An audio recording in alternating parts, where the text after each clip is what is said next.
We all know the pirate story trope: a tattered parchment with burnt edges, cryptic rhyming riddles, and a big red X marking the spot. As we get older, we learn that real archaeology is usually more mundane. It's about cataloging pottery shards, studying agricultural ledgers, and carefully dusting off religious texts. Serious historians do not hunt for buried treasure maps. But on March 20th, 1952, deep in the Judean desert, a team of archaeologists stumbled into a collapsed cavern known as Qumran Cave 3. They were there recovering fragments of the Dead Sea Scrolls, ancient, deeply fragile texts written on deteriorating papyrus and animal leather that practically turned to dust if handled wrong. Yet sitting right alongside those delicate scraps of paper was an anomaly. It was a heavy, oxidized cylinder made entirely of pure metal. This was the Copper Scroll, a discovery that presented an unsolvable physical puzzle. 2,000 years of desert heat had oxidized the metal into a brittle green cylinder as fragile as a potato chip.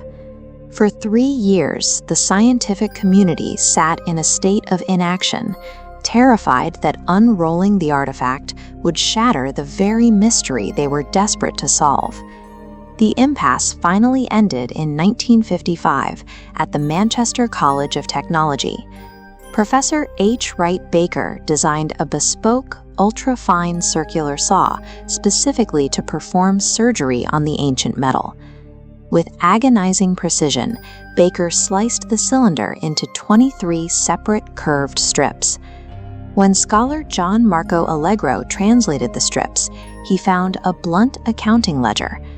The text abandoned the spiritual tone of the other Dead Sea Scrolls, focusing instead on a strictly quantitative inventory of vast wealth. The ledger listed 64 hiding places containing roughly 4,600 talons of precious metal. Converted to today's market prices, the value surges past $1 billion. These sliced strips were a meticulously detailed map leading to the greatest lost fortune in human history. If we have a map outlining 64 exact locations, the obvious question is why the gold remains in the ground. The clues are hyper-local. Instructions like digging in the salt pit under the steps or in the cave of the old washerman's chamber were perfectly clear in the 1st century. Today, those courtyards are buried underneath a modern metropolis. To make matters worse, 7 of the locations end with unexplained Greek letters, like KEN or DI. To this day, no linguist has been able to determine if these are an acronym, a secondary cipher, or the initials of the priests who buried the hoard. The scroll was never meant for an outside audience. It is a locked puzzle designed specifically for someone who already held the landscape of 1st century Judea in their head.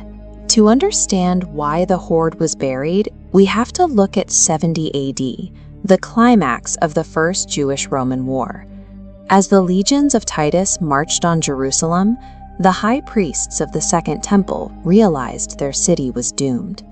They refused to let centuries of sacred tithes and golden relics fall to the Romans to be melted into pagan coins. Under the cover of darkness, a trusted cadre of priests smuggled the temple's treasury out of the city. They dispersed the gold across the desert, hiding it in aqueducts, tombs, and remote limestone caves. They needed a record of these locations that could survive the coming destruction. They chose to hammer their ledger into military-grade copper, a material that could endure the fire and water of a Roman siege. But the priests who held the oral key to the hyper-local clues were slaughtered in the streets of Jerusalem. The map survived, but the geographical context required to read it died with them. Once the translation was released, treasure hunters descended on the region. Among them was Bendel Jones, an eccentric scholar who spent decades digging in the Qumran caves. Jones eventually found a small vial of sacred anointing oil in a site he identified as the Cave of the Column, but the mountains of gold eluded him entirely. Today, the search faces a more rigid obstacle and fading geography. The 64 locations are scattered across the West Bank and the modern city of Jerusalem. These are among the most religiously sensitive and politically volatile square miles on Earth. You cannot deploy ground-penetrating radar or backhoes under sites like the Temple Mount without risking an international incident. Secrecy no longer protects the treasure. Instead, an intractable gridlock of modern geopolitics keeps the hoard out of reach, making a physical recovery nearly impossible.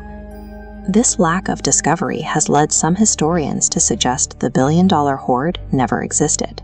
They argue the copper scroll is simply a piece of ancient folklore, a fairy tale about a mythical treasure. But the physical reality of the artifact makes the folklore theory difficult to sustain. Engraving a document into military-grade copper is an act of immense labor and expense. In a catastrophic war, with an enemy army at the gates, you do not waste precious metal and urgent hours recording a myth.